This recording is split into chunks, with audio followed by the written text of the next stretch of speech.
Hello everyone, welcome back to my YouTube channel.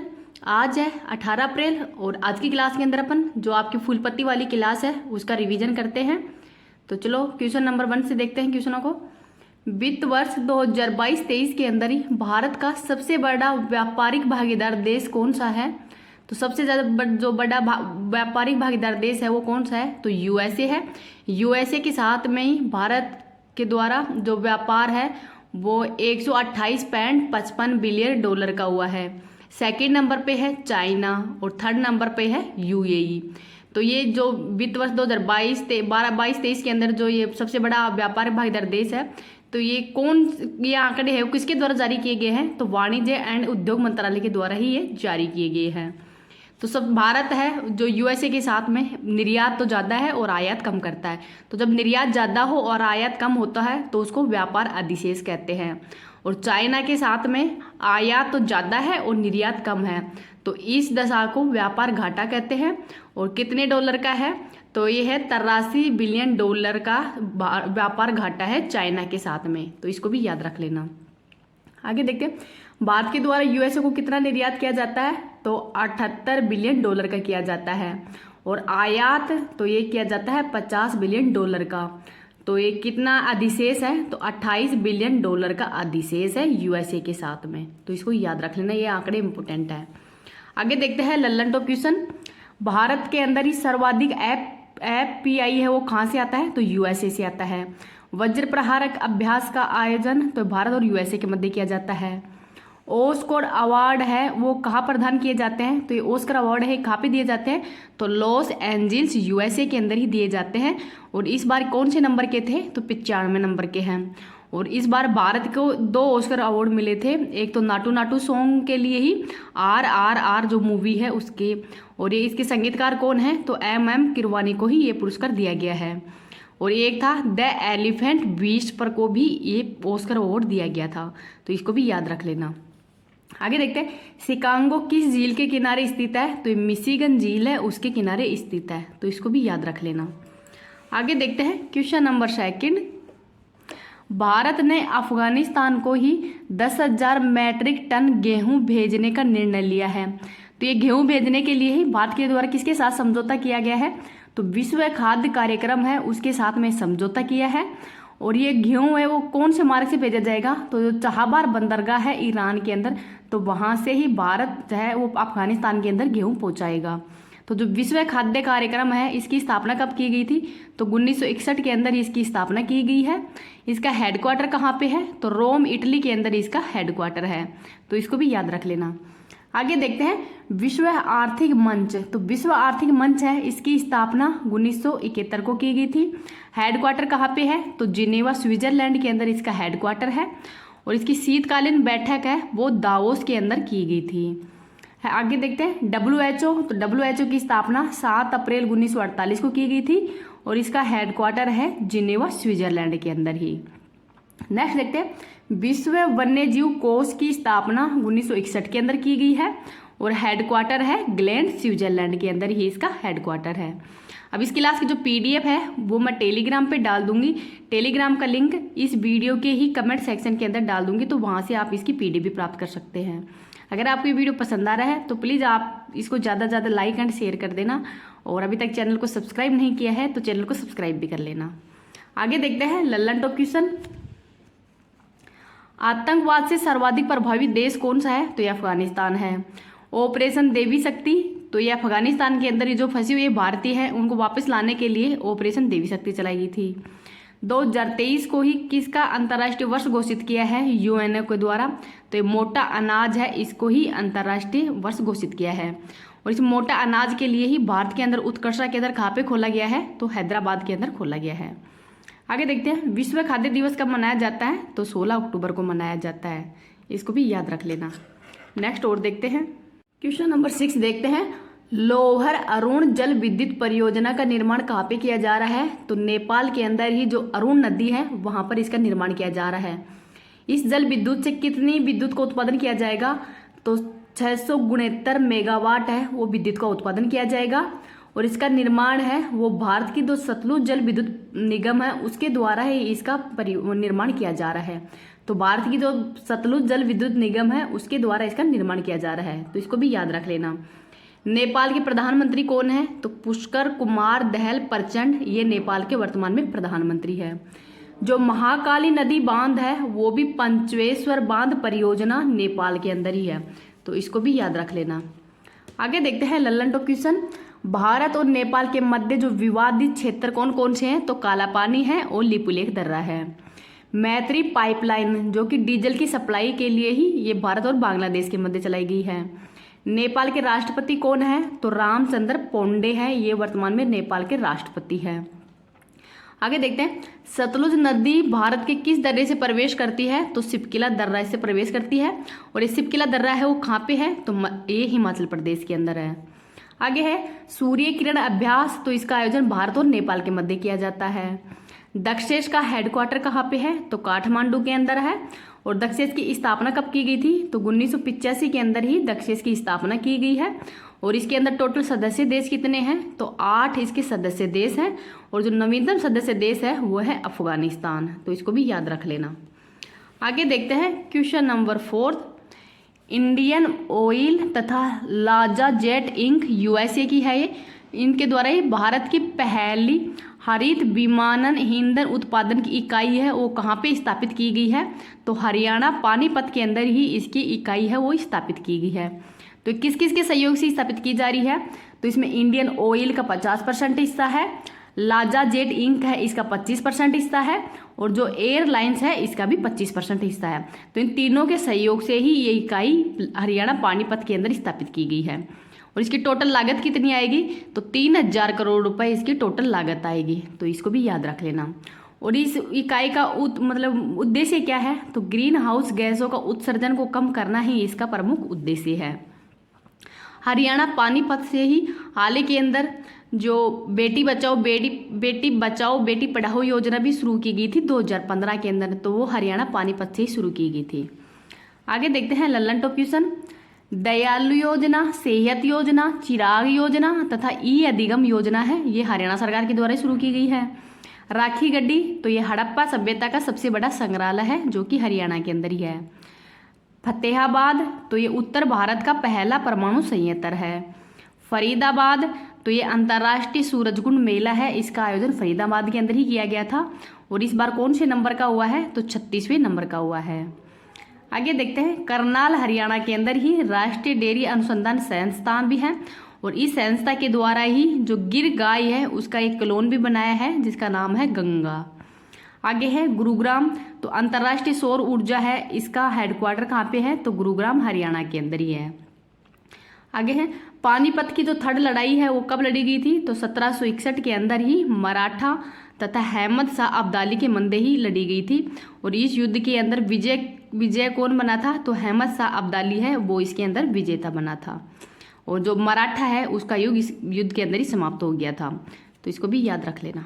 आगे देखते हैं क्वेश्चन नंबर 5 देखते हैं।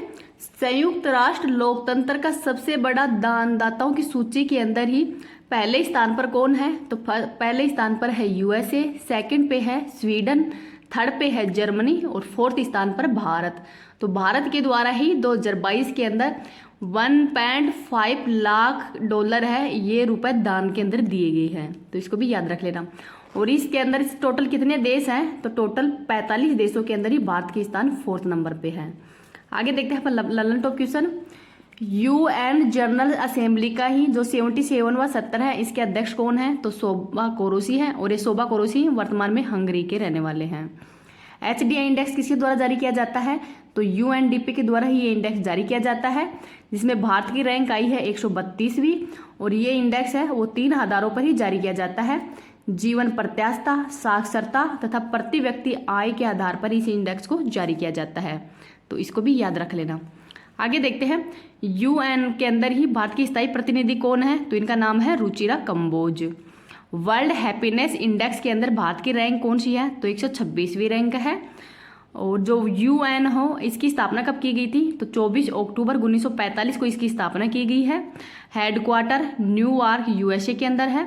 इसके टोटल 6 अंग हैं, 193 सदस्य देश हैं तथा इसके वर्तमान में महासचिव हैं वो है एंटोनिया गुटारेस। तो एंटोनिया गुटारेस ये वर्तमान में इसके महासचिव हैं, तो इसको भी याद रख लेना, वेरी इंपॉर्टेंट है। आगे देखते हैं क्वेश्चन नंबर 6। 2022-23 का ही जो भारत का निर्यात है वो कितने डॉलर का है? तो ये है 770.18 बिलियन डॉलर का टोटल निर्यात हुआ है। और 2021-22 के अंदर टोटल कितना निर्यात हुआ था? तो ये हुआ था 676 बिलियन डॉलर का टोटल निर्यात हुआ है। तो ये वृद्धि कितनी हुई अब? तो 13.84% की वर्तमान में वृद्धि हुई है। तो भारत के द्वारा सबसे ज़्यादा जो निर्यात है वो किन देशों को किया जाता है? तो USA फर्स्ट स्थान पर है और जो UAE है ये सेकेंड स्थान पर है। और ये कौन से मंत्रालय के द्वारा ही जारी किए जाते हैं? तो वाणिज्य एंड उद्योग मंत्रालय के द्वारा ही ये आंकड़े जारी किए गए हैं हाल ही के अंदर। और भारत के द्वारा सबसे ज़्यादा आयात कितना था? तो 892 बिलियन डॉलर का आयात हुआ है। और ये आयात घाटा कितना है? तो ये है 122 बिलियन डॉलर का टोटल घाटा भी हुआ है। सबसे ज़्यादा आयात चाइना से किया जाता है और सेकंड स्थान पर है UAE। तो फर्स्ट स्थान पर चाइना है क्योंकि चाइना से साथ सबसे ज़्यादा क्या है? घाटा है भारत को। आगे देखते हैं क्वेश्चन नंबर 11 क्वेश्चन देखते हैं। GI टैग कौन सा मंत्रालय जारी करता है? तो वाणिज्य एंड उद्योग मंत्रालय के द्वारा ही जारी किए जाते हैं। और सबसे पहले GI टैग किसको दिया गया था? तो जो दार्जिलिंग की चाय है पश्चिम बंगाल के अंदर, उसको सबसे पहले GI टैग दिया गया था। आगे देखते हैं क्वेश्चन नंबर 7। विश्व हीमोफीलिया दिवस। तो जो विश्व हीमोफीलिया दिवस है ये कब मनाया जाता है? तो 17 अप्रैल को मनाया जाता है। हीमोफीलिया एक आनुवंशिक रोग है और इसके अंदर ही रक्त का थक्का है वो नहीं जम पाता है। हीमोफीलिया एक शाही रोग है। इसको शाही रोग क्यों कहते हैं? क्योंकि ये रोग पहली बार जो ब्रिटेन की महारानी है उसको हुआ था, तो इस वजह से इसको शाही रोग भी कहते हैं। इस बार इसकी थीम क्या रखी गई है? तो एक्सेस फॉर ऑल, ये इस बार की थीम है। तो थीम वेरी इंपॉर्टेंट है, इसको याद रख लेना। हीमोफीलिया का प्रतीक क्या है? तो लाल रंग है, ये इसका प्रतीक है। और इसको पहली बार कब मनाया गया था? तो 1989 के अंदर ही पहली बार मनाया गया था। और 17 अप्रैल को मनाने का कारण क्या है? तो जो फ्रैंक श्रावेल है इसका जन्म दिवस है वो 17 अप्रैल को ही है। तो इसी के ध्यान में रखकर ही विश्व हीमोफीलिया दिवस है वो 17 अप्रैल को मनाया जाता है। तो इसको भी याद रख लेना, वेरी इंपॉर्टेंट है। नेक्स्ट और देखते हैं, ललन टॉप क्वेश्चन देखते हैं। Patau syndrome. तो 13वें गुणसूत्र की ट्राइसोमी के कारण पटाऊ सिंड्रोम होता है। तथा डाउन सिंड्रोम ये 21वें गुणसूत्र की ट्राइसोमी के कारण डाउन सिंड्रोम हो जाता है। मिनी माता रोग तो पारा की अधिकता से होता है। इटाई रोग ये कैडमियम की अधिकता से हो जाता है। तो कैडमियम की अधिकता से इटाई रोग हो जाता है। रतौंधी रोग तो विटामिन ए की कमी के कारण रतौंधी रोग हो जाता है। तो इसको भी याद रख लेना। आगे देखते हैं question number 8। The great bank robbery. तो जो great bank robbery NPC scams and the future of regulation पुस्तक है, इसके लेखक कौन है? तो P पट्टाभिराम है वो इसके लेखक हैं। इसका नाम याद रख लेना। इस पुस्तक के अंदर ही जो 1947 के बाद में ही जो 11 बैंकों के अंदर घोटाला हुआ है उसके बारे में चर्चा की गई है। आगे देखते हैं Lallantop question. The banker to every Indian. तो ये एक टेबल बुक है और इसको SBI बैंक के द्वारा ही लॉन्च किया गया था। गांधी सियासत और संप्रदाय, इस पुस्तक के लेखक है Piyush बावले। Mundakopanishad the gateway to इंटरनिटी, इसके लेखक हैं डॉक्टर करण सिंह। आगे है ये पीरे उपन्यास किसका है? ये आपको कमेंट सेक्शन के अंदर बताना है। As good as my word ये किसकी पुस्तक है? तो KM चंद्रशेखर की है। विक्ट्री सिटी सलमान रुशदी की है। स्पेयर तो ये प्रिंस हैरी की है। ये तो किसकी है? प्रिंस हैरी की। आगे देखते हैं क्वेश्चन नंबर 9। IPL के अंदर ही सबसे तेज 100 विकेट लेने वाला खिलाड़ी कौन है? तो इनका नाम है कंगिसो रबाडा। ये कंगिसो रबाडा कहाँ के खिलाड़ी हैं? तो दक्षिण अफ्रीका के हैं। कौन सी टीम की तरफ से खेलते हैं? तो पंजाब टीम की तरफ से खेलते हैं। कितने मैचों के अंदर इन्होंने विकेट लिया है? तो 64 मैचों के अंदर ही। और 100वां जो विकेट लिया है वो किसके खिलाफ लिया था? तो ये रिद्धिमान शाह है उसके खिलाफ ही लिया था। तो इसको भी याद रख लेना। IPL इस बार 16वां संस्करण है IPL का। टाटा इसकी स्पॉन्सर है और इस बार इसके अंदर टोटल 10 टीमें भाग ले रही हैं। और जो पहला मैच हुआ था वो अहमदाबाद के अंदर ही श्री नरेंद्र मोदी स्टेडियम के अंदर हुआ था और उसके अंदर विजेता कौन बनी थी? तो मुंबई इंडियंस वो इसकी विजेता बनी है। आगे देखते हैं ललन टॉप क्वेश्चन। WPL के अंदर कितनी टीमों के द्वारा भाग लिया गया था? तो 10 टीमों के द्वारा। इसमें विजेता कौन बनी है? तो मुंबई इसकी विजेता बनी है। और मुंबई टीम की कप्तान कौन थी? तो ये थी Harmanpreet Kaur.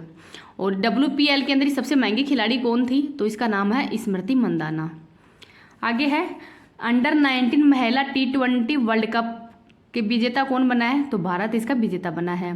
ICC T20 world cup 2022 का विजेता तो इंग्लैंड बना है और उप विजेता है वो पाकिस्तान बना है, तो इसको भी याद रख लेना।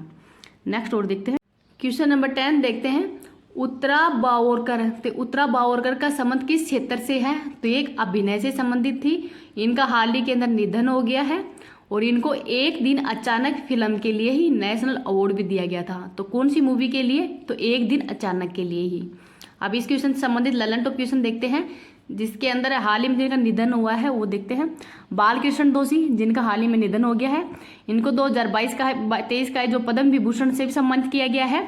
और प्रीतजर अवार्ड है जो कि आर्किटेक्चर का पुरस्कार है, ये भी इनको दिया गया है।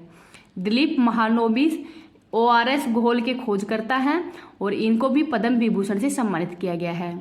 गार्डिनर मूर, तो ये इंटेल कंपनी है, इसके संस्थापक हैं और इनका भी हाल ही में निधन हो गया है। नीलमणि फुप्पण, तो इनको 56वां ज्ञानपीठ पुरस्कार दिया गया है और इनका भी हाल ही के अंदर निधन हो गया है, तो इसको भी याद रख लेना।